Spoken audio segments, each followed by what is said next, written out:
புரியல.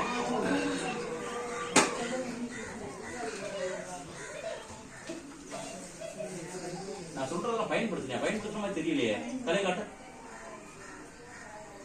இல்லையே, முழுமையடையிலே கழிவுடையா. நான் சொல்றதை செஞ்சிரு, சின்ன கழிவுடையா.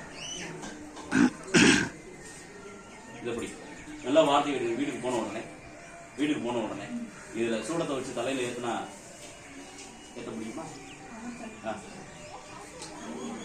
ஏத்து நல்ல வார்த்தை நீயே தான் செய்ய போற. நல்ல வார்த்தைக்கு முதல்ல ஓன் தலையில வச்சு கூட செய்யுது. திருஷ்டிகள் தெரியும். நல்ல வார்த்தை நம்ம குடும்பத்துல கொஞ்சம் திருஷ்டியா இருக்கு. நம்ம குடும்பத்துல கொஞ்சம் நல்லாவே கொஞ்சம் சரியில்லாம இருக்குங்க. எங்க அம்மா சொன்னாங்க, எப்படி இல்ல உங்க வீட்லயே சொன்னாங்க, இந்த மாதிரி கோயிலுக்கு போன இடத்துல, அதாவது நம்ம சாமியை சும்மா போய் கும்பிட போன இடத்துல ஒரு ஐயா சொன்னாரு.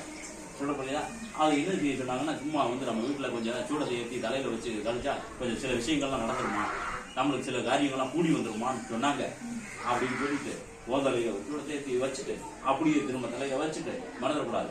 அப்படியே வீட்டு வாசல்ல வலதுபுறமா மட்டும் ஒரே ஒரு சுத்தி முடிச்சுட்டு இதை வீட்டு வாசல் நசுக்கினாலும் சரி, இல்ல வீட்டு வாசல் புரிஞ்சுக்கிட்டாலும் சரி, இல்ல மிச்சத்தில் ஒன்று போய் காலால் நசுக்கினாலும் சரி மறந்துடக்கூடாது. இதை நல்ல வார்த்தை கட்டணும்.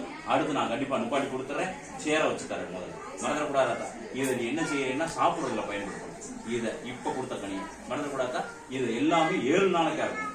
இரவும் காலையிலும் மருந்து தான் நான் கொடுக்குறேன். சொன்ன வார்த்தைக்குள்ள அப்பதான் நம்ம அதை சரியாக்க முடியும். சொல்ல முடியுதா? சரியாக்கி கொடுத்துறேன், செஞ்சு கொடுத்துறேன். மறந்துடக்கூடாதா. செஞ்சு கொடுத்தா அப்புறம் மறந்துட மாட்டேன். இந்த இதை வீட்டுல இருக்க வீடியோட தண்ணியில் விழுந்தா தெளிக்கவும் செய்யுது. மறந்துடக்கூடாதா. இதை மனுஷனியால முடிஞ்சு 11 காணிக்கிறது விடாம விளக்கும். மறந்துடக்கூடாதா. கண்டிப்பா குழந்தை நிப்பாட்டி கொடுத்தாரு. மறந்துடக்கூடாதா. முதல்ல திருத்திடுறேன். அதுக்கு இந்த 7 நாளைக்கு மறந்துடக்கூடாது. காலையிலேயோ நல்ல வார்த்தை இருக்கு. வேற என்ன செய்யணும்? ஆண் தெய்வம் என்ன? ஆமா, அதெல்லாம் ஒண்ணும் இல்லை. போயிட்டு வா.